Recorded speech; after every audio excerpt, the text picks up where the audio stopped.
April Fools! The joke is I released a video early for once. I think it's safe to say at this point that I have a certain affection for Seth MacFarlane. Some may call it borderline obsessive. Which is absolutely absurd. I mean, can you believe that never opened greased up deaf guy figurine from Mezco's Family Guy Series 5 toy line? Yeah, I bet you feel stupid right now. Either way, despite my Stockholm Syndrome-esque love for Family Guy, that same interest never really held for Seth's other two cartoons. I mean, sure, I'd watch them every now and then as a kid, but it wasn't long before I'd drop off. Never look back.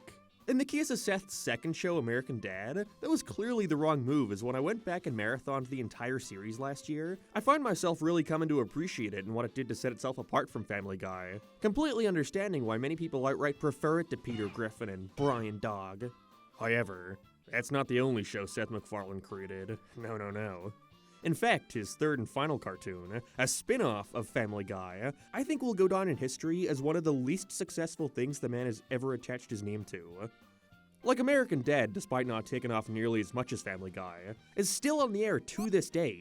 In fact, this year it's celebrating its 20th anniversary. That's huge! Whereas his next cartoon came out in late 2009 and was already over and done with by early 2013. Now, why was that? Did the show not do enough to set itself apart from Seth's other creations? Did it just not do a good enough job at appealing to general audiences? Did it just suck? Well, depending on who you ask. The answer to all those questions is yes. Me, though? Well, I can't exactly answer that right now, as in my lifetime, I've only seen a small handful of episodes from the show, the last time I actually sat down to watch it being well over a decade ago. It just didn't grab me in the same way Family Guy did, whereas I could remember moment after moment from that series. My reaction to seeing it for the first time, where I was in my life when I saw it for the first time. My experience with this show is a complete blur. And so today I want to actually sit down and marathon each and every single episode to find out once and for all why it didn't catch on. And what show am I talking about? Well, person who clearly hasn't read the video title, today I'm gonna be reviewing and ranking every single episode of The Cleveland Show. But first, I'd really hate for anyone to find out I'm actually spending my time watching every episode of The Cleveland Show, so I sure am glad today's video is sponsored by PIA VPN. This video is sponsored by PIA VPN. VPNs are a necessity these days. It's like an extra layer of security for your private information. They encrypt your internet traffic and mask your IP address so no one can track what you're doing online. But even aside from that, it's helpful for a myriad of other reasons too. Watching Netflix without PIA, it's like buying a book but only getting to read the blurb on the back. Want to watch a show on Netflix that's not available in your country? Simply open up PIA VPN and change your location to a region where it's available, and there you go. For example, live in the UK and want to watch Fairly Odd Parents for some reason? Then just open up PIA and change your location to the US, and there you go. You can also use it to increase your gaming speed, lower your ping. There's so many helpful uses in your day-to-day. And better yet, if you check out my link in the description, you can get 83% off private internet access. That's just $2.03 a month. That's like nothing. And even then, they'll throw in 4 extra months completely free. Once again, by going to my link in the description, you get 83% off, plus 4 extra months completely free. And thanks PIA VPN for sponsoring this video. So the year is 2007. Family Guy is in its 6th season and still going incredibly strong, as American Dad has been airing its 4th season. Seth MacFarlane is on top of the world. And by world I mean Fox, when he's just come up with an exciting new idea. What if Family Guy had a spin-off? These are shows which focus on a secondary character from an existing series, giving them the spotlight and allowing the world to be expanded more. It's no longer a television show, it's a universe. Think Grey's Anatomy spinning off into Private Practice and eventually Station 13, or on the complete opposite side of the spectrum, Jimmy Neutron unfortunately spawning Planet Sheen. But the big question is, which Family Guy character could you make a spin-off about? See, given Family Guy's jokes-first, characters-second style of writing, it's resulted in most of the show's secondary cast relying on a small handful of gags and nothing more. The show seldom focuses on characters that aren't a part of the main Griffin family. And what could they even do with that? Meg's college years? Who the fuck would want to watch that? Put your hand down! And so, realistically, the only group of characters they could possibly consider would be one of Peter's buddies, the only other characters to consistently get a modicum of spotlight. Well, okay then, that narrows us down to 3 options, starting with Joe Swanson. I guess Joe really works better as a gag character that would be sorely missed from the main show. And on the surface, there's not much storytelling potential with his family considering it's just him, his wife, and a baby who can't even talk. Guess he's off the table. Next we got Cleveland, probably the most well-rounded of Peter's friends. But saying that, it's kinda boring. Like, that does seem to be a majority of the jokes with him, how lax of a reaction he has to the things going on around him. No, no, no, no, no, no! Hey, Peter, can you blow that towel rack down here? Guess he's off the table too. Well, that only really leaves us with Quagmire. Now can I have my own show, Peter?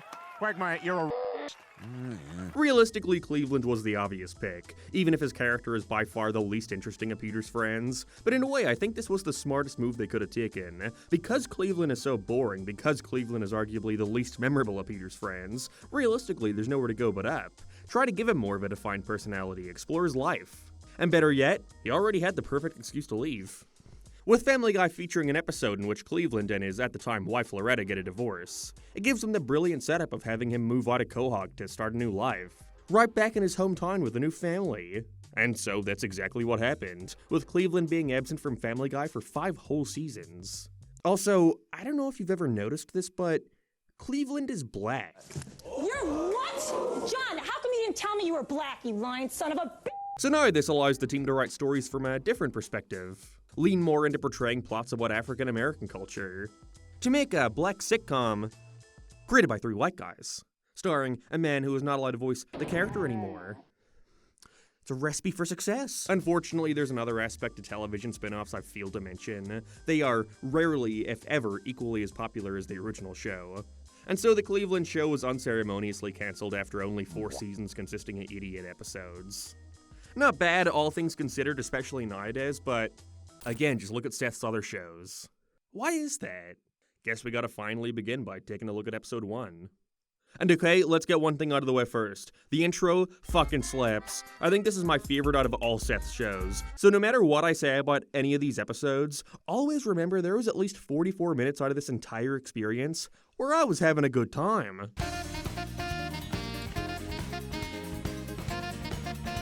Now, despite being called pilot, this is actually not the first episode of The Cleveland Show. In fact, similar to Family Guy, The Cleveland Show's real pilot is Lost Media. Unfortunately, unlike Family Man's, this one is not nearly as well known or sought after, so while Family Guy's pilot was eventually uncovered around, last week, Cleveland Show's is still missing. I hope it gets discovered someday because it looks to have a slightly different setup, with all his family having drastically different designs. Aside from Cleveland Jr. And the one piece of artwork that exists puts focus on this weird British family that I guess was gonna be their neighbors and presumably get upset at their wacky antics. Either way, you wouldn't initially think this was the first episode of The Cleveland Show by looking at the first half of it, as it takes place entirely within Quahog with all your favorite Family Guy cast members. We see Cleveland announcing that he's lost the house in his divorce, and because of that, he decides to leave for California to lead a baseball team with his son Cleveland Jr., who's looking a lot more obese than last time we saw him. Also apparently the only character in this universe who's allowed to age. I know I praised the intro a bunch earlier, but I find it strange they decided to put it in this episode so early, since it's pretty much spoiling the ending of the pilot, showcasing his new hometown, his new family, and his new friends before he's actually met any of them. Anyways, after getting sidetracked after visiting his old hometown, with his new family, it's gonna be really hard to stop doing that throughout this video. He meets his old high school crush Donna, and tries to make a good impression on her and her children, Roberta, the rebellious high school student, and Stewie. Right off the bat, I think the strongest aspect of this pilot is the comedy. Cleveland immediately becomes a lot more assertive the second he leaves Quahog, and honestly, he's got the best lines in the whole thing. I surprisingly like him way more here than I ever did in Family Guy. It seems like they've really found a great balance for his character. One thing I can safely say didn't leave much of an impression on me is the secondary cast. None of his new neighbors seem all that memorable for now, except of course, the even a bear. I guess Seth assumes the one random talking animal is his key to success with these shows. Although one aspect I find strange is the choice to keep the cutaway gags, something American Dad pretty deliberately stayed away from to avoid the comparisons to Family Guy. Speaking of that, is this the fucking Smith's living room? While I think it starts to falter in the final act, and its similarities to Family Guy seem to be causing an immediate identity problem, I find myself enjoying this pilot quite a bit. Things are starting strong. You get on my nerves. Like when white people make a TV show they think black people will watch. Starting early, aren't we?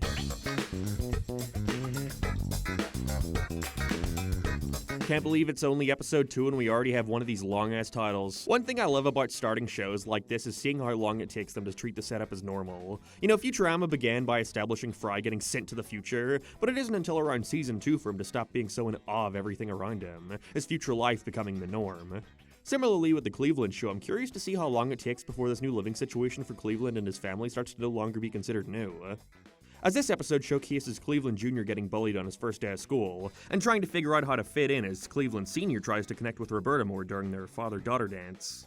There's a couple standout moments like his bizarre-ass YouTube video, but I mostly enjoyed the moment of them starting to warm up to him, being immediately escalated after he accidentally kills their family dog and has to try cover it up. I actually really like his brief resolution with Rollo at the end of Bunch. I like their dynamic way more than I thought I would based off his initial appearance. Although, I'm now only more confused about the inclusion of the cutaway gags. There's only like 2 or 3 in the whole thing, so when they do it, it just catches me off guard, not in a good way. Still though, I enjoyed this one too. Huh. You know, so far there's nothing amazing, and I don't want to call any shots too early, but could it be possible the Cleveland show is kinda good? It's a scary thought. Dude, what the fuck is that kid's character design? It's incredibly subtle, but it's interesting to see the ways in which the budget for this show is evidently much less than Family Guy. Despite sharing an almost identical art style, I mainly noticed it in the way background characters look and are animated, having much more simple movements, and anytime there's more than a handful of them moving at once, their frames nosedive. It's weird they're doing the same story as the last one, but yet again, Cleveland Jr. is trying to make some friends, although I vastly prefer how it's handled here compared to the previous where it was mainly the one gag repeated over and over. It's just too bad, doesn't stick to it for too long. This time he befriends Cleveland's redneck friend's kid, who quickly decides to move in. Doesn't make much sense as to why they're so open to this. I really don't care for the direction it goes in. Initially it's alright, with Cleveland calling Child Protective Services and getting his kid taken away. But I don't really care about his friend. Cleveland has to manipulate him into giving a shit enough to want to get him back. Honestly, I hate Lester. I'm not exactly sure why they're even friends with this guy. I don't think I've seen them share more than 10 words of dialogue together. Not a terrible episode or anything, but I wish it just stayed about Cleveland Jr. and the kid. And not Lester trying to stick it to the government. Definitely the weakest of the 3.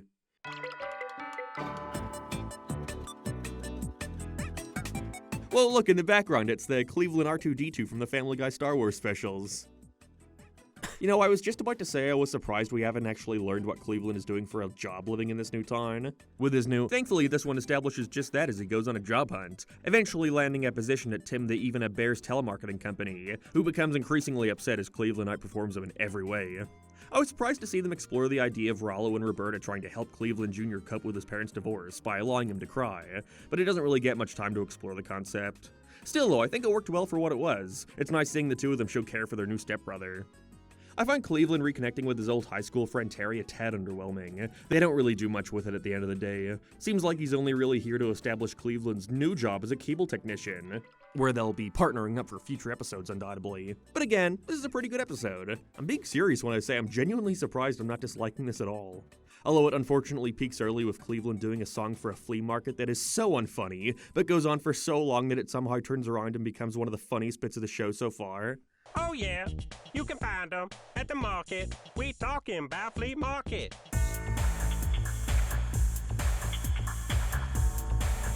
This time around, we see Cleveland try to convince Roberta to keep her virginity, which accidentally results in Cleveland Jr. pledging his to his dad, and him not wanting to go to a purity dance with him. Wasn't expecting this to lead into him trying to find a way to get laid and eventually pay a prostitute to regain the respect of his dad, but sure, whatever. This is also the episode that by far feels like it's wasting the most time, what with Rollo's long-ass phone call that goes nowhere, along with Cleveland's rap number. Again, black show written by white people, you can probably assume how it comes off. But there's still more than enough funny moments to make up for it. Like, no matter what part I think is overly drawn out or leads to nothing, this one bit right here made me laugh way too hard out of context to care. Favorite episode so far.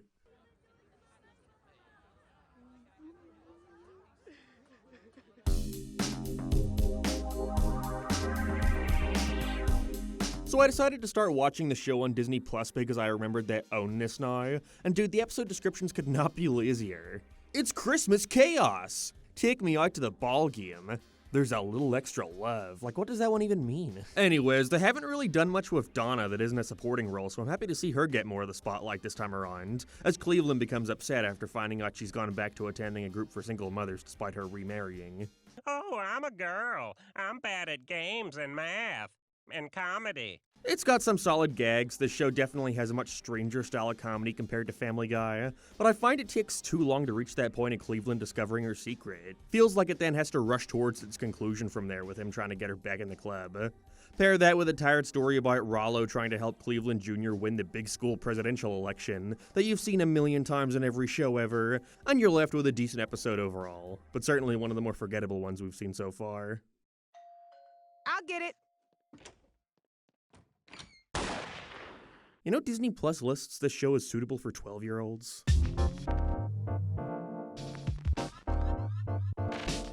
It's a Thanksgiving special, where we finally get to meet Cleveland's mom and dad.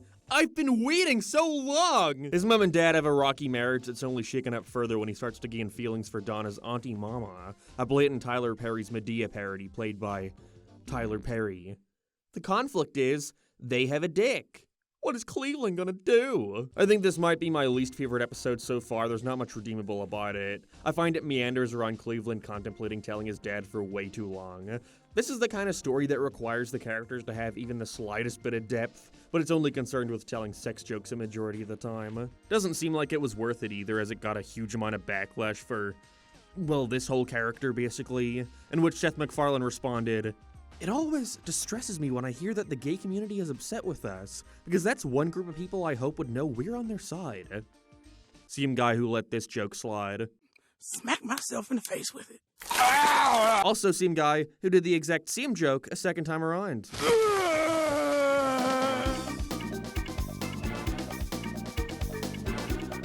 Honestly feels like this episode was designed to come sooner as Rollo gets upset with how Cleveland has been disrupting his routine, and so tries to ruin his fun in return by staying in their bed at night. You know, I'm glad they didn't even attempt the Family Guy thing here where nobody can understand the baby, because I like Rollo's rivalry with him a lot. He surprisingly stands out from Stewie a ton. Hey, Cleveland Jr. What? Get bitches, man. Meanwhile, the Even a Bears are trying to reinvigorate their marriage while taking care of the school kids on a field trip. I like their teenage Even a Bear son who nobody bats an eye at. I wish the schemes by Cleveland and Rollo had a slightly faster pace. It's a tad slow at points, but the jokes more than make up for it. This is one of the funniest episodes so far, one of the best.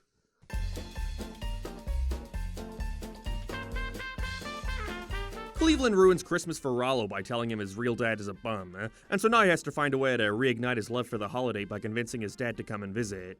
Wow, it really is Christmas chaos! I find it odd they make such a big deal out of him being this mysterious figure who hasn't been seen in so long when he was in the pilot like 8 episodes ago and actively wanted to be with Donna again, but whatever, sure. I don't really care about their real dad at all. He's a pretty one-note character. Would not shed a tear if he never shows up again. Damn, these holiday specials have not been their highlights. Although, I remember that Meg cameo blowing my mind as a kid. Herbert even shows up too here. So many of the cutaways on this show are flashbacks. If they had a bigger budget, they probably could have incorporated a lot more of Cleveland's life in Quahog here. I would say that wouldn't help with the comparisons, but I mean, I think we're past that.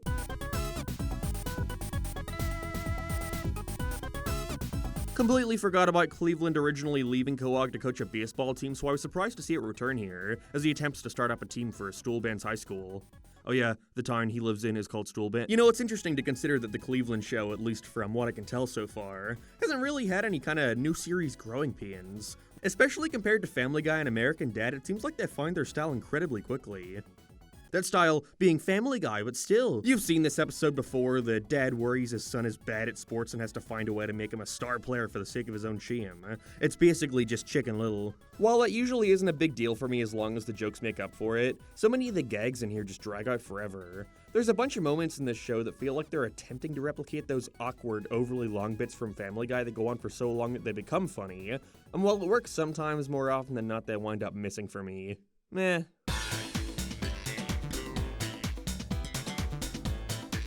God, some of the secondary characters in this show look so fucking atrocious. Gian Lynch makes an unexpected cameo as Roberta's new teacher, making her agree to a bet to see how she would be treated if she were ugly and fat. Although this gets abandoned by the second half as Junior falls in love with his stepsister's persona. Do you think I look good? I think every episode has a moment where the only joke is that someone vomits out of nowhere. This is unfortunately the more memorable storyline, as the Cleveland invention stuff didn't really keep my attention. I would say his song was catchy, but the sound mixing on it was horrible. Their voices are way too loud compared to the backing track, it kind of ruined the whole thing. It's honestly not that bad of an episode, but it never feels like it gets the chance to focus on any of the story beats that come up. Don't even know why they brought up the Cleveland getting sued shit since it's dropped off screen. Still, though, not bad at all, there's some strong stuff in here.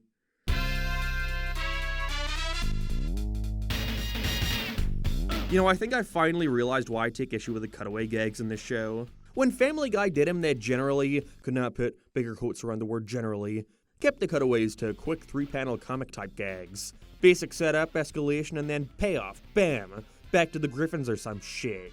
Here they just keep building and building, and whereas Family Guy will give you 3 short cutaways back to back to back, them all so fast that if even one of them makes you chuckle it's a win, Cleveland Show spans that same total time on one. This school's more out of control than Amy Winehouse's hair.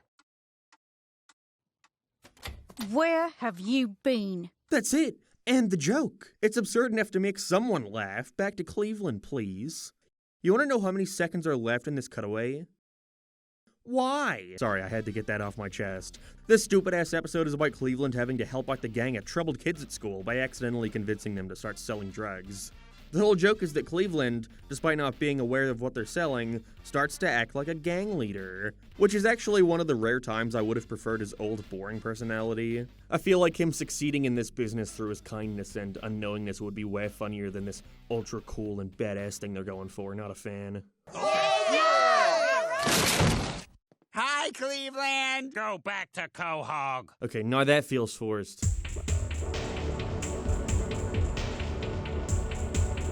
After thinking, crap, I never bothered learning his name. After thinking Cleveland's friend killed his mother, he reports him to the police. They don't even bother hiding the fact that he obviously didn't kill his mother. It was just a series of wacky coincidences that made him look guilty. Who could have guessed? Whatever, at least we got the B story of Cleveland Jr. swallowing Rollo's fish and them, treating it like a baby while waiting for him to shit it out.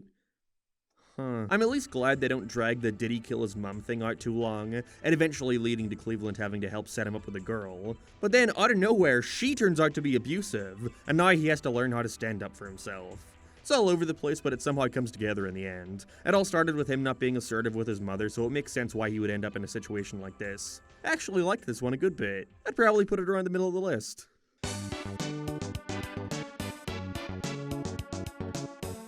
Something I've noticed over time is that this show really likes to use licensed music instead of leaning into jazz like the intro would make you believe. When they do have music cues for establishing shots and whatnot, it's almost always your typical Walter Murphy Family Guy score. A really big missed opportunity that would have made the show stand out more. Here we meet Gus, the owner of the Broken Stool. He's played by David Lynch for some bizarre-ass reason. R.I.P. He hires Junior to work at the stool with him, who Cleveland then has to get fired after he completely changes everything they like about it. It's cool seeing a more assertive side to Junior, him actively trying to get revenge on his dad, and him doing so by slowly messing with him to ruin his self-image was funny and fitting for his character. It's alright. That Lost reference caught me way off guard. They're not in purgatory the whole time, by the way. That's a misconception. Also, apparently the executives wanted a younger-sounding voice for Roberta, so by this point onwards, she's played by a different actress. It really is a Family Guy clone.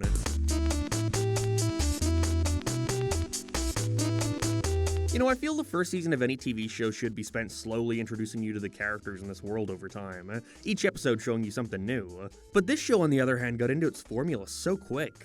I only thought this when watching the intro for the episode and noticing that we've never actually seen much of this town square they so prominently showcase. Like, who is this statue of? I want to know for some reason. What you mean, you people? You know, you're all a bunch of... Okay, at this point it's getting desperate. Cleveland ruins his honeymoon to New York by inviting all his bar friends, along with the kids sneaking in the trunk. There's some fun shenanigans throughout, and it's super fast-paced, which I like. They really cover a lot of ground in such a short span of time here, but it's grounded with a sweet story about Cleveland and Donna's relationship. And it's neat seeing Alex Borstein, Lois's voice actor, play a prominent role. Thought I wouldn't like this one, but it's actually pretty decent.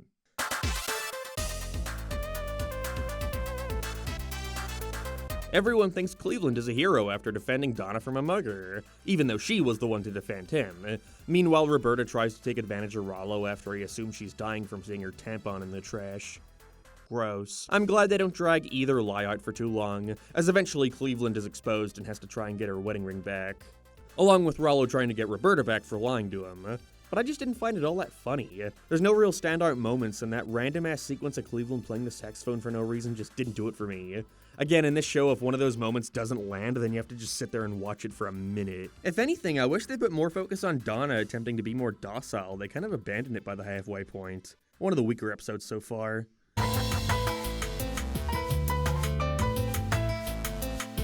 Do you want to see an episode in which the first half is all about Cleveland farting? Yes? You're fucking sick. I was not expecting this story to lead into Cleveland's ex-wife Loretta dying, us even getting a cutaway to Quahog to see how it happened.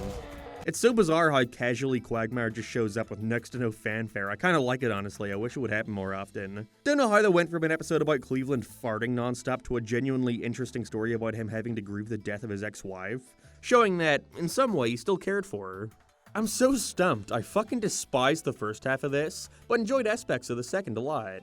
Makes me wish they just opened up with the news of her death. It at least showcases that these characters are capable of having even a little bit of depth. Hope they try to take advantage of that more. Fuck it, going near the top.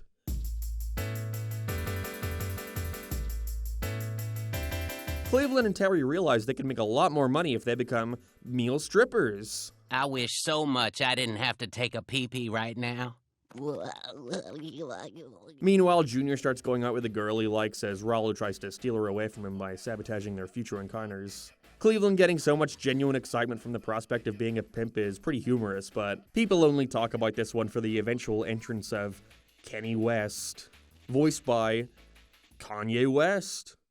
This sure has aged poorly in retrospect. I don't know, it's okay. I feel as if people only really remember it for he and Junior's rap battle, but I honestly like the Terry stripper stuff more.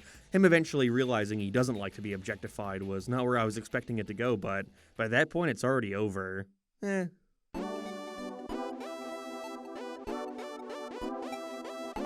It's Black History Month. Hooray! Cleveland is put under arrest for a suspected hate crime against Lester, and so they're forced to build a float together for Unity Week. I like this Judge character a ton. He's one of my favorite Judge characters in any cartoon, which is not something I thought I could ever have a preference on. But I also really liked the bizarre pairing of Rollo and Lester's morbidly obese wife, going around the middle of the list. Stay tuned for an all-new, all-white Family Guy. How many times? After Cleveland loses Roberta's college funds for gambling, Donna sets out with Girl, Even a Bear, and morbidly obese lady to get it back. That aspect takes forever to get off the grind, though. Donna barely gets any focus in this show, and they desperately need to make me care more about these side characters. So it's a shame that for the most part, it's just a boring episode about Cleveland working at the casino to get his money back. One of the weakest. Let's hope the season at least ends on a bang.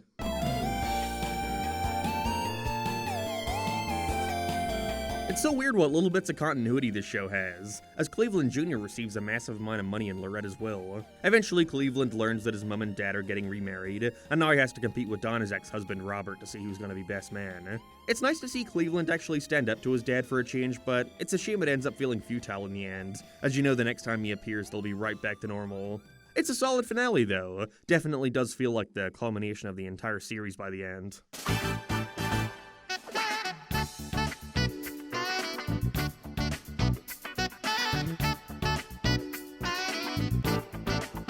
I was surprised at how much I liked the Cleveland show, season 1 at least. It's definitely nothing to write home about so far. There's no episode in here I think is amazing or anything.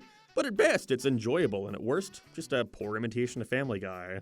But when they have a funny joke, it's a pretty funny joke. And I guess that's all you can really ask for a spin-off about fucking Cleveland Brown. I'm curious to see if it'll form more of its own identity as we go forward, but something I'm really hoping they do is try to expand on this world more because it feels so small. Guess we gotta wait and see.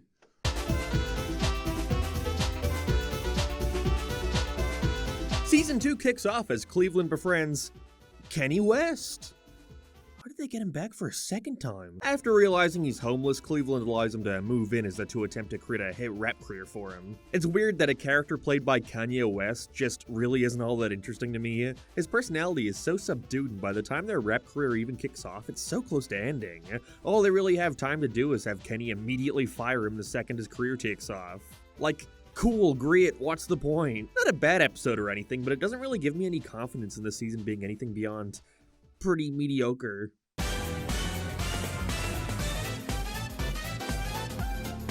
Okay, never mind. This episode makes it pretty clear the previous was just a holdover from Season 1, because this is way more of an exciting opener, starting by giving us a rundown of, well, Fox's animated history at least, before hyping up the main event, Cleveland Live! This time it's Cleveland's first anniversary with Donna, and so he has to make the perfect night as the entire episode is presented as if it were done in front of a live studio audience. They commit to the idea the entire time, surprisingly. It would have been easy for them to only have a basic laugh track and do nothing else the whole time, but I love how chaotic the whole thing is. Cleveland quickly has to run between cutaway gags, side characters are forgetting lines, and the acknowledgement that all these locations are just shoddy sets. The Cleveland shows felt way more sitcom-y compared to most of the shows I've looked at in this ranking series, so it oddly fits. They get a lot of mileage out of this idea. One of my favorites.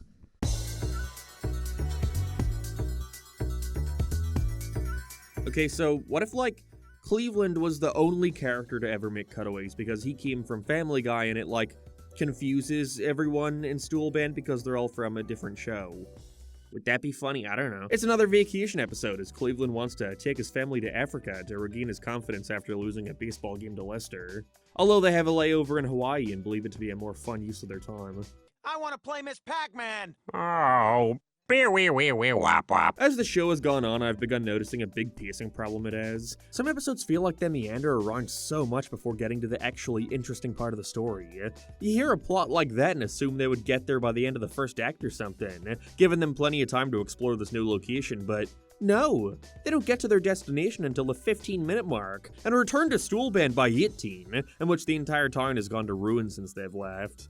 The episode just doesn't know what it wants to do. Starts with a rivalry story, turns into Cleveland lounging around in misery, decides to go to Africa, winds up in Hawaii, lies to Rollo about it being Africa, gets back to Stool Band and it's destroyed, then just Rollo gives a presentation about Hawaii thinking it's Africa. Like, what?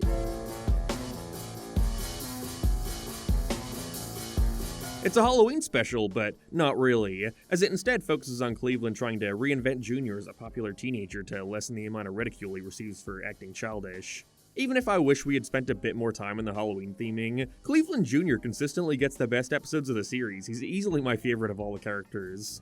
He plays along with his new cool identity, but secretly misses his old self while putting on a straight face for the sake of his dad. There's a bunch of great jokes in here, and the ending is sweet. I enjoyed it a ton, going right under Cleveland Live.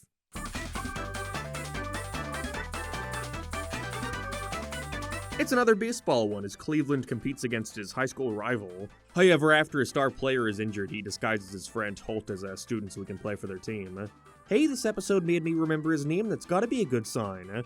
I really appreciate these stories that get right to the point, giving them ample time to expand upon the plot rather than immediately moving on to some other dumbass thing. Integrates with Junior's woodshop B story well too. Solid episode all around. Hoping to see more like it.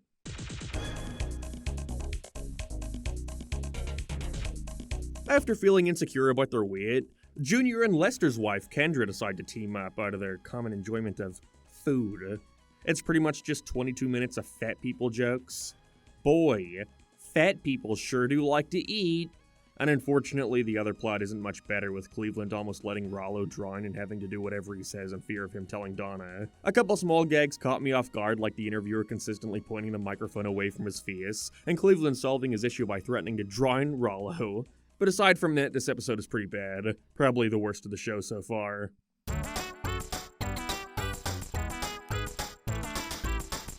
Already time for another Thanksgiving Day special, with Donna's sister Janet coming over to the dismay of Cleveland. Not a high, flat, Sinbad-looking ass like this guy. No tears, Cleveland. Cleveland is constantly treated as such a pathetic character, so it's nice to see him gain the upper hand for a bit, after Janet sleeps with Holt and is embarrassed about it. Because he's short. Eventually, they decide to fly, literally, to Vegas to fuck around for a bit. It's another episode that sadly starts to lose itself in the second half, with the two of them deciding to get married and Donna having to convince her not to go through with it. It just feels like two different episodes entirely. I actually enjoyed Cleveland's rivalry with Janet, but they never even interact after they go to Vegas. I mean, it's not like they couldn't use the character twice and get more mileage out of both these concepts. It's just decent in the end.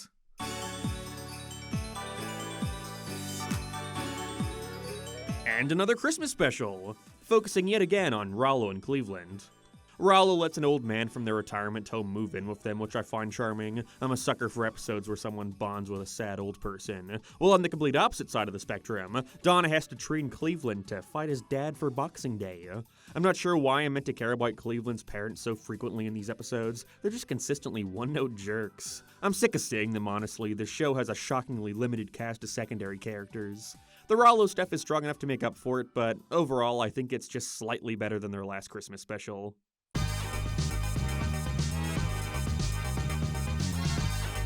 That intro was well executed and had a good payoff, and led into the, what the fuck? Thanks for coming to get drunk for charity, guys. Yeah, whatever Fox is paying us. Okay, sure, they're just here now, helping Cleveland out with his charitable beer party. Yes, they leave after a minute and don't appear again. Things take a turn after he injures Donna and has to take over all her responsibilities, where he learns being a housewife isn't so easy.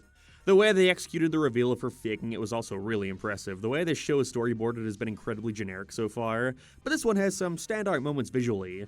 It's pretty okay aside from the resolution where Donna realizes it's the woman's job to be docile and do all the housework. Sweet.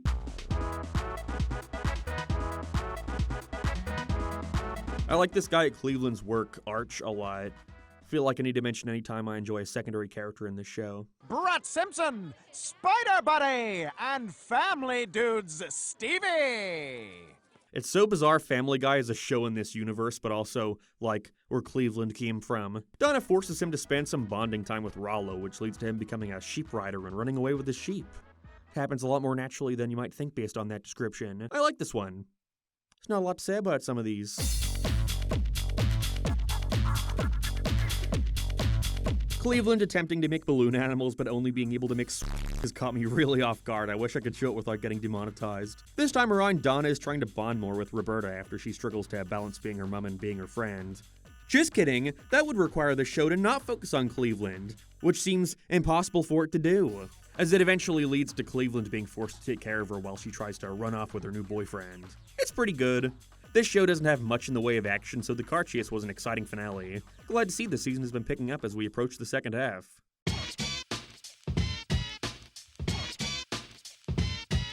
Party over here!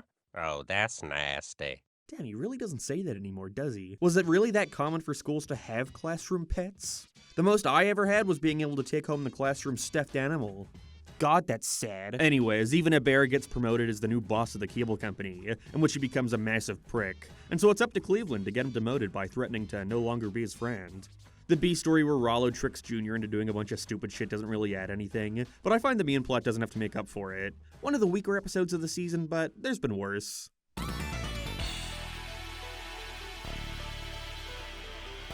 I enjoy the first scene of this one a lot, showcasing all this insanely fun stuff the family does while Rollo is asleep, which somehow leads to him trying to act older and unknowingly pissing off a mob boss. Was genuinely pleased they decided to play Randy Newman's Short People during their montage. That's a good song, go look it up. Similarly, during this, Cleveland and Donna get free tickets to an NBA game in LA, where he pisses off the entire team and where they then go to Virginia to teach him a lesson.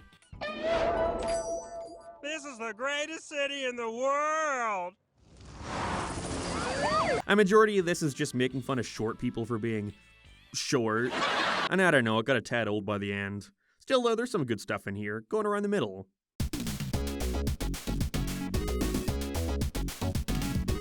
There's been this running joke throughout the series where Junior will do something and Cleveland responds by not knowing whether or not he's smart or stupid. I don't find it that funny, but I felt it was worth mentioning. Cleveland learns that he and Donna aren't actually married. At the same time, he finds out Terry is actually in a gay relationship, and so the four of them head off to Vermont for a double wedding.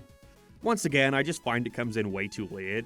I came out of it wanting more time dedicated to showcasing Terry and Paul's relationship because what we got out of it was good. Could have just taken that time out of Rollo's B story where Junior tries to help him get off his booger eating habits, topped off with a song about how badly he wants to eat his boogers. It's just a bit uncomfortable.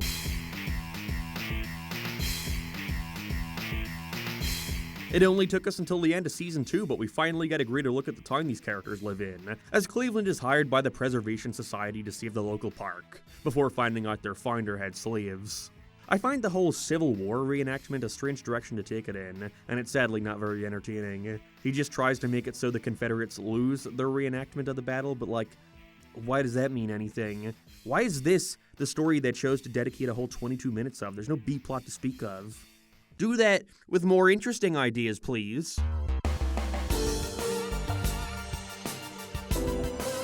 That Cleveland Show the movie trailer contributes nothing to the episode, but I appreciated it anyway. So this time his parents have been scammed out of their life savings, and so he's got to try and get revenge on the telemarketer who took their money. Once again, it's cool seeing Cleveland get the upper hand on his dad again. I like this episode a lot.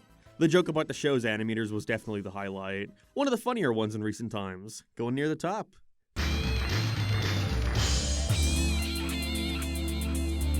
After losing his life savings, Lester takes the rational route of himself. You know, it's not the time to bring it up, but is there anything about Lester's color scheme that looks a little, I don't know, off to you?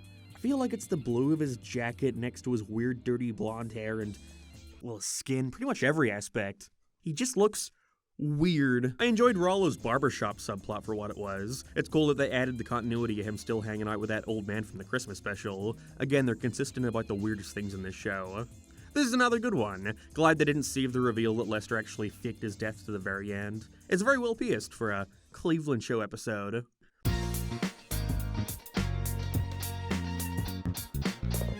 Donna gets jealous that a girl from high school who used to have a crush on Cleveland re-enters their life. She's kind of an asshole here, believing that she shouldn't have to know any details of his life since he's always liked her. Honestly, I think I wind up liking Patty as a character more than Donna, at least until the whole thing. The problem with the show starting with them getting married makes them having so many marital crisis episodes a bit depressing. Either way, great jokes, enjoyed the pirate radio reference, one of my favorites of the season. You do whatever I tell you. You didn't tell me to pop and lock out of here.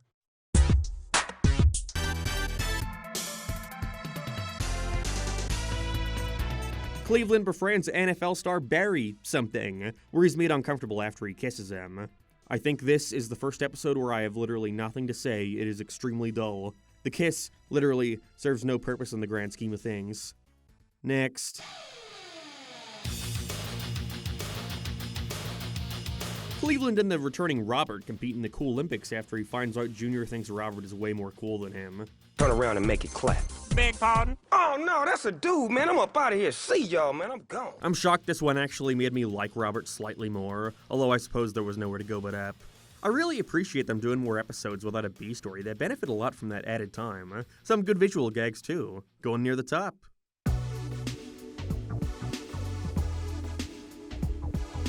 Cleveland gets his own cable access show that makes him famous with local women, as Rollo tries to redeem his tainted image at school with a hit song. Both of these stories combine by the end in a natural way that I liked, but that's literally it. I have nothing else to say. The ending was funny, I guess.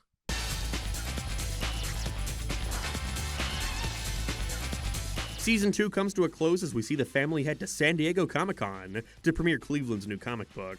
This show surprisingly doesn't have as many pop culture references as you would imagine, considering that consists of about 95% of Family Guy's humor, so they really blow their load with it here. There's some funny commentary about Comic-Con leaning way more into general media now instead of nerd stuff, but I mostly like how everyone had something to do. Except Roberta. Definitely not as ceremonious as last season's finale, but still good. Worst cameo ever.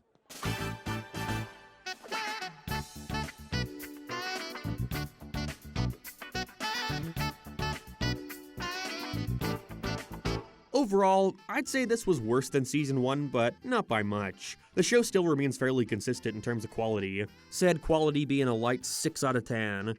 Again, the biggest issue I'd say it has is feeling a bit pointless, like a lesser Family Guy on the CM network that airs Family Guy. Either way, they got picked up for another season, and you know what that means, another 15 or so minutes of me rambling about episodes. Yay! Season 3 kicks off with Cleveland becoming upset after learning that Peter Griffin came to town for a whole 4 days without telling him. And so in order to grow a closer bond with his other friends, he decides to take them on a camping trip. Please enjoy the music while your party is reached. Was surprised at just how far they went with his friendship with Peter here. He actually shows up for more than a minute after Cleveland visits him in Quahog and learns that he never even considered him a friend, before he jumps in at the end to save him from the predicament he wound up getting in. Obviously, this one is going to stand out more simply due to featuring more Family Guy characters, but there's still a lot of good stuff in here that made me laugh. Like the acknowledgement that no mum in any of these animated shows ever has any friends. You know, they really go all out in these premieres. I wish the rest of the seasons kept up that same energy. Brian, it's Cleveland. Oh, hi, Cleveland. Has he been cancelled already?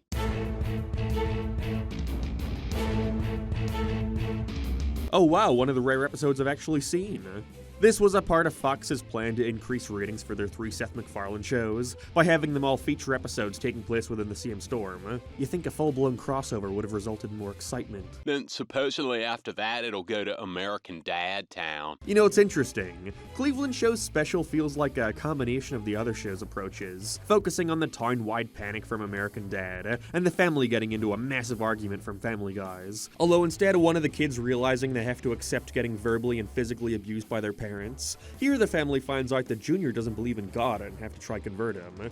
Got a neat song, sweet ending, and Brian Griffin plush. What more could you want?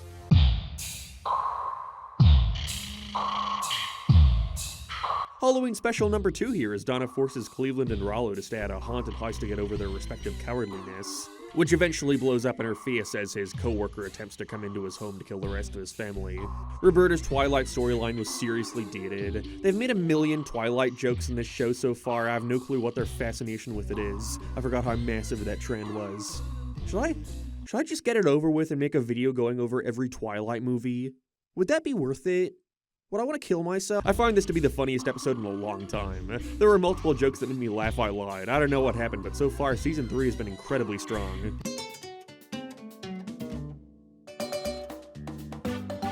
After Cleveland feels emasculated after learning that Junior is stronger than him, Junior decides to lift his spirits by making it look like his dad beats him. It's a dark but pretty funny direction to take it in, even if it is bizarre how quickly Donna moves on after his arrest. Their marriage has only gotten more and more miserable as the show has gone on. It makes the intro seriously jarring. Weakest episode so far, but still, not bad at all.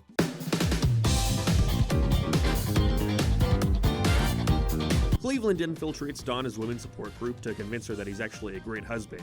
Was not expecting him to do this by dressing up in a hijab. That's all he does. Has a really funny payoff though, where he accepts coming to dinner. Cleveland, can you get that? I did not think this through. I liked the escalation a bunch, them believing his backstory and shipping him off to Yemen, and having to deal with what it's like to have a really bad husband. Junior's got another solid song along with he and Rollo having a charming side plot, even if not much happens in it. Another good episode.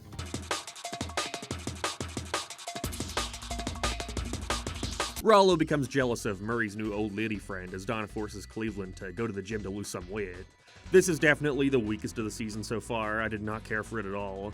Rollo's story is okay with the two of them trying to get revenge on the lady for only being with him for the money, but all that really happens in the A story is Cleveland faking his weight loss through wearing a girdle, and so you're just waiting for the moment where his plan backfires and the truth is revealed. Got a somewhat pleasant ending even if it comes out of nowhere. Like, why have the entire episode be about Donna being so visually disgusted by Cleveland's body, only to not really give a shit by the end?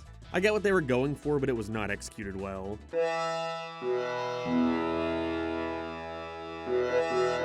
It's our third Christmas special, sorta, as the entire thing is a parody of Die Hard. If the person who called in the emergency can hear me, please respond. That's me. I shot a kid. Oh. Have you ever seen Die Hard? Well, this is just that, but with gags. I'm sure to someone out there this is the funniest shit in the world, but I never get anything out of these kind of specials. And I don't find the cast of the Cleveland Show to be strong enough to carry something like this. Not that it's not well executed, but it's just not for me.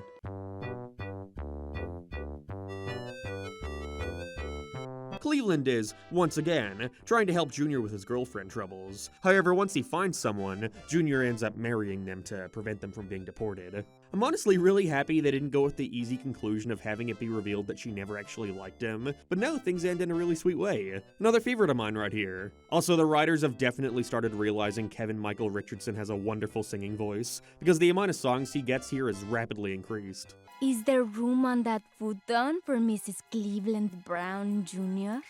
Yeah.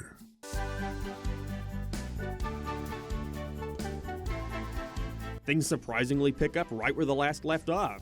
Junior's now wife's family moving in across the street, and Cleveland having to show off his appreciation for Latino culture after showcasing his more racist beliefs. I enjoyed them following up on the last episode ending with Junior and his wife deciding to still be married but not going through with the responsibilities that come with that, but him getting immensely jealous once she starts trying to go out with other guys. But I don't know, I wish they had done more with it. Nothing much comes out of it all in the end. Sadly, not as strong as the last, but still decent.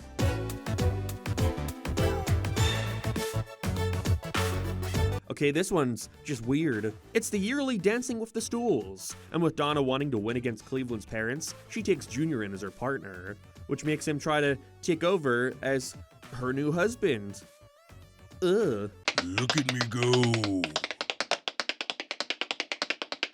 And in regards to the B story, they've done this one sibling has to start doing whatever the other sibling says stick so many times. It doesn't matter how slightly different the setup is, it always results in the same set of gags. There's gotta be something more interesting to do with these damn kids, Roberta especially. This episode is just weird.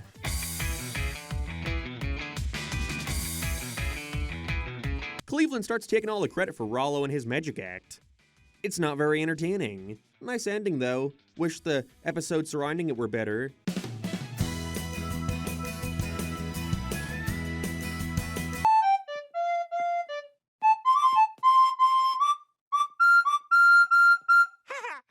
It's another school election, except this time Junior is competing against Roberta. What a shakeup! I at least appreciate them acknowledging the events of the past episode, but I vastly preferred Cleveland and Donna's story, where she's going through a midlife crisis and wants to go study in Florida, which she unknowingly agrees to. You think it's gotta be one of those sitcom plots where the wife leaves the family and the dad doesn't know how to take care of the kids, but they don't focus on that aspect for too long, thankfully. And there's enough good jokes in here to make up for the story feeling somewhat rushed by the end. Going around the middle.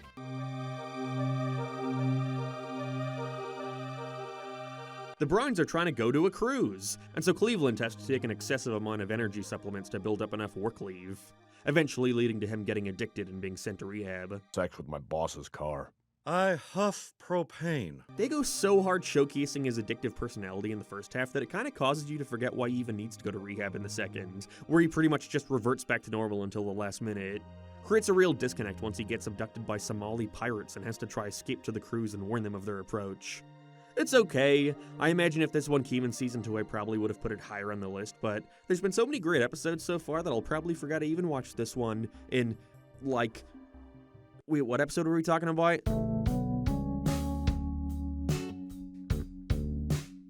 Cleveland is upset that Junior is bonding better with his dad than him, and so he tries to build a relationship with his dad's biggest rival to spite him. It's basically just a different take on the one where Junior starts to bond with Robert. I don't even remember how that one ended. I'm seriously getting sick of these dad episodes. There is never any indication that he will start to like or respect his son, nor would I want him to because he's such a miserable character. The Double Dare parody was unexpected, but us finding out why he hates his son only really makes me dislike him more.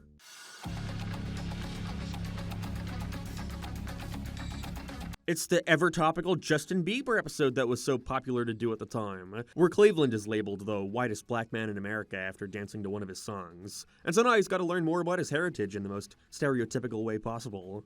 The eventual reveal that he was almost seldom raised by a middle-aged white lady was pretty amusing, but it unfortunately doesn't really go anywhere that interesting. The ending cover of the theme song was very charming, but that's about it. Alright episode overall.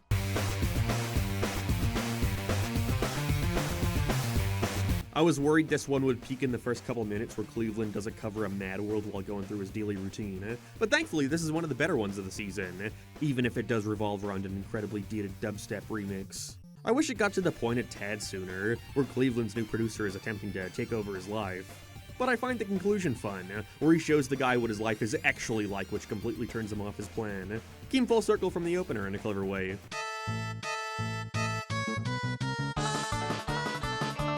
This show does that gag all the time where they look at the camera and acknowledge how fucking funny they are, and it really does not help their case, since 9 times out of 10, the joke that leads up to it is some of the unfunniest shit I've ever heard in my life. So Rollo fucks up Junior's chances of being in the Scouts, and so Cleveland has got to find a way to suitably punish him, setting him straight by pretending to send him to prison. Second half isn't as strong, but it's still an okay episode, going under the middle of the list.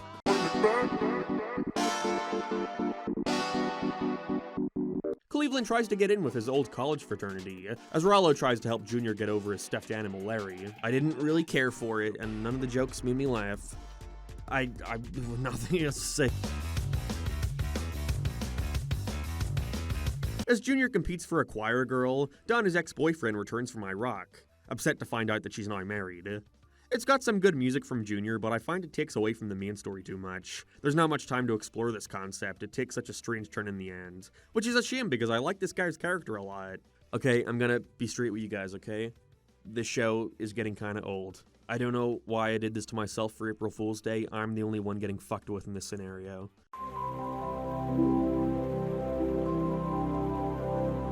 While doing a profile on Cleveland for his class, Junior feels great shame towards his father after learning he fell off a toilet. And so he becomes the spokesperson for toilet-related injuries while eventually then getting stuck on a toilet with no way out. That's somehow the plot. That's somehow all I have to say. It's like, fine, I guess.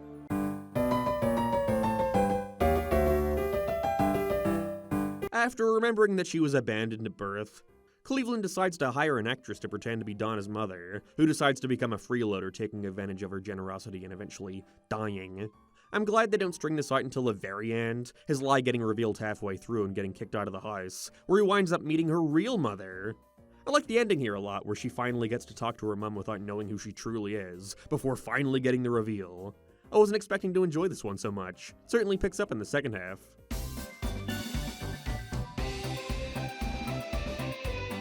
And finally, Season 3 concludes with Junior reinventing his image to try and appear cooler. Was expecting this to be the same as all the other episodes with this exact same plot, until he gets with a girl who thinks that he is a she. What? A lesbian? How could she possibly think? Yeah, I see it. I preferred this way more to the B story where Cleveland's life gets ruined by some random internet kid, and having to do some contest or some shit to get him to stop or something, I don't know. Not a great season finale, but as a standalone episode, it's okay.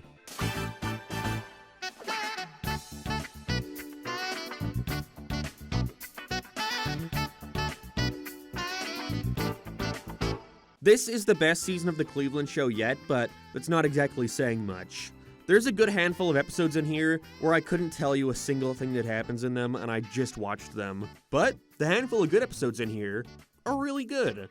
Some of the strongest of the entire show. With that, we pretty unceremoniously head towards the final season. That's right, it got canceled this quick. This season opens with shit, okay, I completely forgot to mention. With Seth being busy during production of Season 3, presumably directing Ted, Tim the Bear unfortunately had to be recast. Now being played by Crash Bandicoot, that's real. We surprisingly open on a Halloween special. Appreciated the Saw homage. As Cleveland and friends crash in Goochland, home to his rival from that one episode a while back. Wait, that's not Halloween-y at all. It's more set dressing than anything, as it instead focuses on them trying to find a way to escape while Roberta's boyfriend tries to prove himself as being cool and badass. This is probably their worst premiere so far, along with their worst Halloween special. But overall, it's still decent. Only really 1 or 2 humorous moments, but the third act was fun.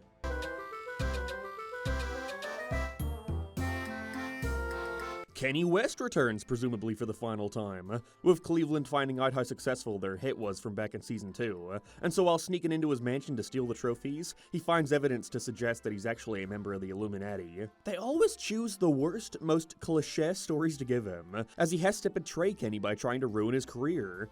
But right when he's about to, Kenny shows a last-minute gesture that shows he cares. Who could have guessed? I can make anything cool. I'm Kenny West. They somehow convinced Bruno Mars and Nicki Minaj to play themselves this time around too. I wonder if they just thought they were cameoing on Family Guy or something.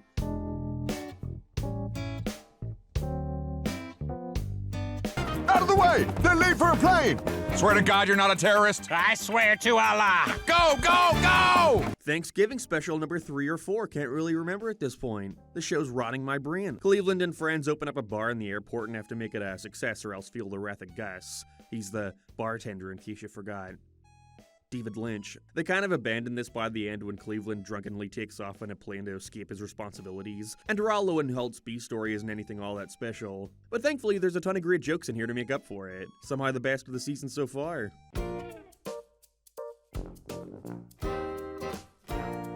Thanksgiving special number 4 or 5. Wait, what? 2 in a row, really? Right in the middle of these two. That's where we want to be. Junior convinces Cleveland to help him try and take turkey off the menu. That's right. Junior convinces Cleveland to help him try and take turkey off the menu, as Rollo is upset to see Donna not accept any of his ideas for their float. It all comes together pretty strong, all their shenanigans resulting in a big chase during the parade. This was even better than the last. No, but really, how does 2 Thanksgiving Day specials in a row even happen?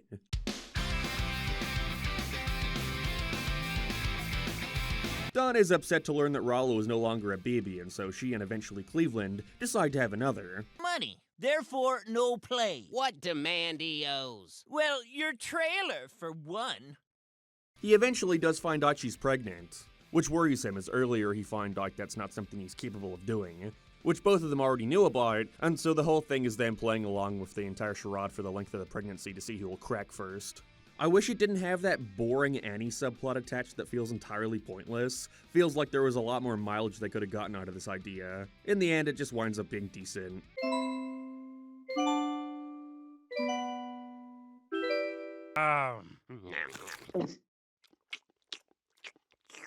Meow, meow, meow. Our final Christmas special!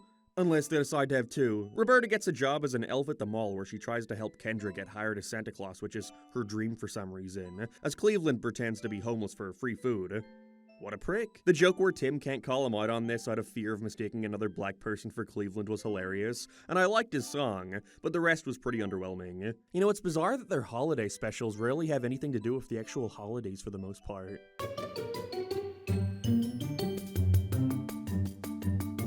Cleveland's dad decides to adopt Robert. I mean, they're basically the same character. A clientele. Don't I know you? I know, I get that a lot. But I'm not him. Seeing Robert and him eventually start to bond as brothers was nice, aside from the fact that you know from the start he's just fucking with him the whole time. This episode was incredibly tedious, I did not like it at all, aside from a somewhat satisfying ending.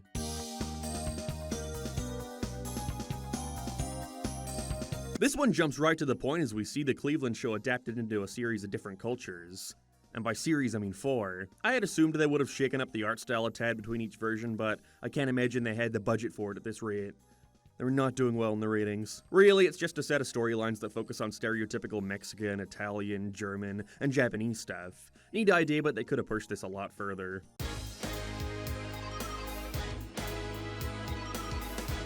When Donna wants her and Cleveland to renew their wedding vows. Wait, how long have they been married for? Hasn't it only been like a year or 2 in universe? Whatever. Either way, she's pissed at his vows for being too honest, and so now they gotta go to marriage counseling to fix things. It sucks. The counselor lets Cleveland win all their arguments in exchange for money, and that's about it. Goes in an unexpected direction at the end, but that's all I really have to say.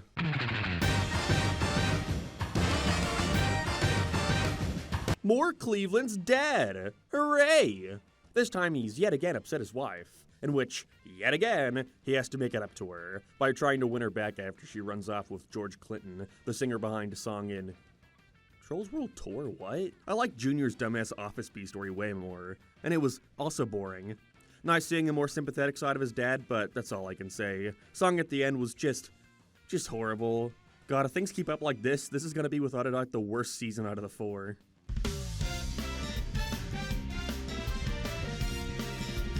Cleveland accepts a 6-month severance package in exchange for quitting his job, but instantly regrets his decision after realizing all the work he's expected to do around the house. And so he lies about it. Whoa, Breaking Bad. I heard this show has adult situations. They trick you because it's Malcolm's dad. Maybe it's just because I'm severely sleep deprived while watching this, but that made me laugh really, really hard. One of the better episodes in a while. Rollo also has a strong subplot where he starts to grow disdain for Roberta's new boyfriend and has to help her old one fight to get her back. This is one of my favorites of the season, but that's not exactly saying much at this rate.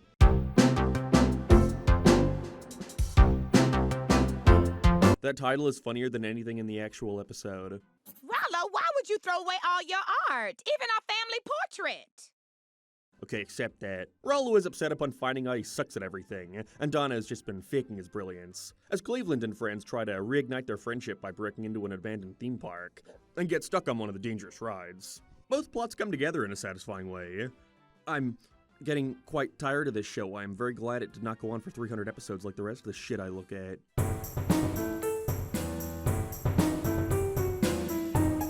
Was not expecting them to bring back Donna's mother, as the story revolves around Donna moving everyone out of the house so Cleveland can deal with a rat inside. Even if it is a little miserable that he hates his family so much that he'd rather keep the rat alive so they don't come back, I don't know. I find their bond charming, until the end, where it gets rabid and tries to kill them. One of their dumbest episodes, but I don't really care. It was very funny, even if I find Junior's B story very forced, where we find out that he's not actually Cleveland's son, and instead a secret agent who took over the life of his real one. The real Cleveland Jr. had to be eliminated.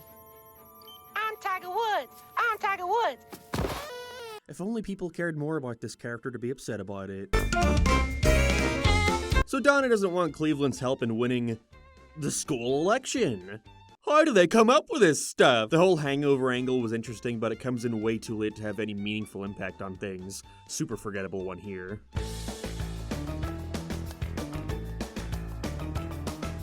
It's the dream you gave up for me. I'm going back to the Family Guy? I'm gonna be on the Family Guy again? Donna moves the family to California so Cleveland can become a baseball scout, which he immediately hates and wants to leave. Pretty sure they already had an episode where they go to LA, except now it's the whole family. They've all got something to do, except Roberta. It's alright, definitely better than the last one, but boy, the show really does feel so limited. Like, there's been no meaningful evolution since that first season. It's impressively dull.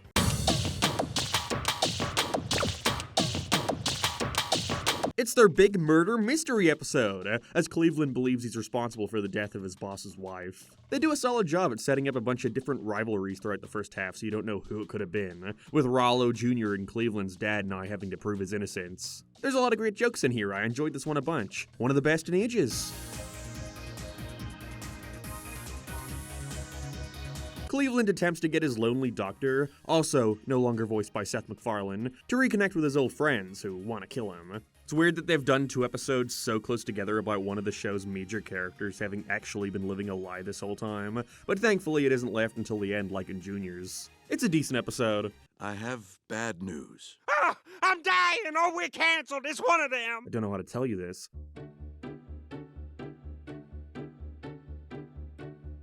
Donna and Cleveland head off on a romantic hotel getaway after signing Rollo up for the Squirts, who has to make it up to Junior for ruining his faith in the Scouts. I like how silly the story is for this one, as the two of them continuously lie about the state of their rooms to constantly be upgraded to better and better ones, before they wind up getting charged $3,200 and have to work off their debts. Good episode.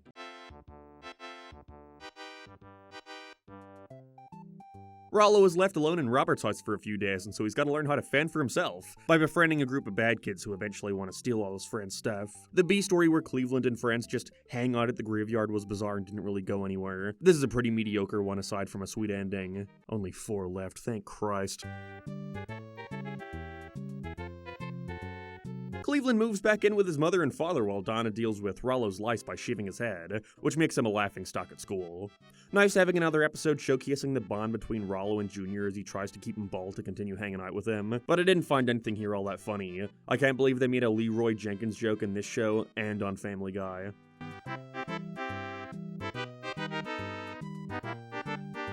Everyone at the retirement home thinks that Cleveland and his mom are husband and wife, and so they play along with it. How many other family members could they possibly pair up? It's thankfully not as creepy as their last incestuous story, but a pretty uninteresting one overall. I can't believe this is the kind of stuff the show is closing out with.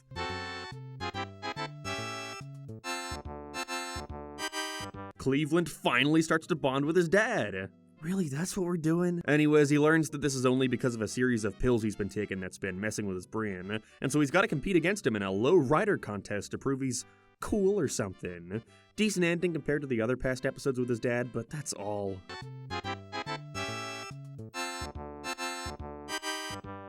This is it, the final episode. Don and Cleveland create the Wheel of Family, where Robert and his two parents have to help in dealing with the kids' daily activities. Things start to go awry when Junior gets into pole dancing. Don, his mom, and Robert start to hook up and adopt a Chinese kid, and Roberta starts going out with a 5-year-old. This is the finale?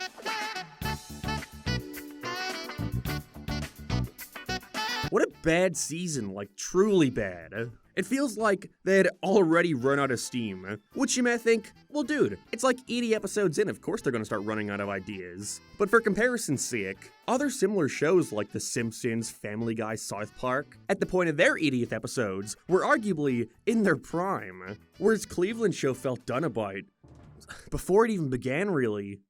Like sure, I enjoyed season 3 a bit more than the others, but it really is only slightly. Most episodes throughout this entire show range from a solid 6 to a solid 7. There's nothing in here that's outright terrible, but there's also nothing in here I find anything amazing.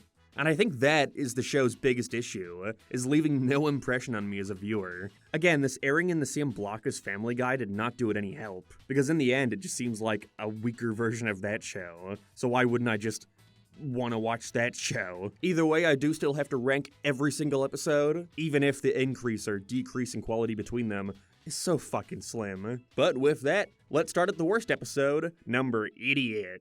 Fat and Wet, Shipwrecked, Die Semi-Hard, The Blue, the Gray, and the Brown, BMOC, The Hangover Part Tubs, Dancing with the Stools, Hustlin' Bros, Mr. and Mrs. Brown, Here Comes the Bribe, Your Show of Shows, How Cleveland Got His Groove Back, Field of Streams, Jesus Walks, The Wide World of Cleveland Show, March Dadness, When a Man or a Freight Train Loves His Cookie, Grave Danger, Wheel of Family, Of Lice and Man, Crazy Train, Flush of Genius, A Brown Thanksgiving, Cleveland's Angels, American Prankster, Harder, Better, Faster, Browner, Pins, Spins, and Fins, Shark Story Cut for Time, Fist and the Furious, Menace 2 Secret Society, A Cleveland Brown Christmas, Love Roller Coaster, Brown Magic, Another Bad Thanksgiving, Sex and the Biddy, The Brown Night, Our Gang, Ladies Night, The One About Friends, Brown History Month, Murray Christmas, There Goes El Neighborhood, Das Shrimp Boot, A Short Story and a Tall Tale, California Dreamin', All the Cleves Are Brown, Like a Boss, Escape from Goochland, Brown-Sized, 'Tis the Cleveland to be Sorry, Squirt's Honor, A Vast Deference Between Man and Women, You're the Best Man, Cleveland Brown, A General Thanksgiving Episode, Beer Walk, All You Can Eat, Till Death, Skip Day, Ain't Nothing But Mutton Bustin', Who Done Did It, Buried Pleasure, Terry Unmarried, To Live and Die in VA, Turkey Pot Pie, The Man in Me, How Do You Solve a Problem Like Roberta, Little Man on Campus, A Rodent Like This, Frap Attack, Brotherly Love, Once Upon a Time in New York, Hot Cocoa Bang Bang, Mama Drama, The Way the Cookie Crumbles, It's the Great Pancake Cleveland Brown, Back to Cool, The Curious Case of Junior Working at the Stool, The Hurricane, Yemen Party, Nightmare on Grace Street, Dad Doggone Daddy Daughter Did Her Dance, Birth of a Sealsman, From Bad to Worse, The Essence of Cleveland, BFFs, Gone with the Wind, Y2 Junior Tombian, Cleveland Live, Pilot, Cleveland Junior's Cherry Bomb. None of these episodes are that vastly better or worse than the others. What's up?